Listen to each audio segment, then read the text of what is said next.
বেঈমান শেখ মুজিবুর রহমান বাংলাদেশের প্রথম স্বৈরাচার খুনি জাতীয় বিশ্বাসঘাতক জাতীয় বেঈমান শেখ মুজিবুর রহমান এবং তার কন্যা খুনি শেখ হাসিনা ও তাদের দোসর আওয়ামী বাকশালী অপশক্তি দ্বারা যত খুন গুম অপকর্ম লুণ্ঠন রাজধানী হয়েছে প্রতিটির বিচার না হওয়া পর্যন্ত জুলাই চলছে, জুলাই চলবে।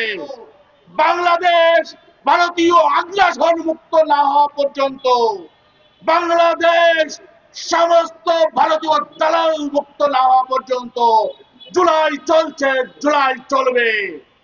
বাংলাদেশে জুলাই আগস্ট বিপ্লবের আদর্শ বাস্তবায়ন না হওয়া পর্যন্ত জুলাই চলছে, জুলাই চলবে। ছাত্র জনতার লড়াই চলছে, চলবে ইনশাল্লাহ।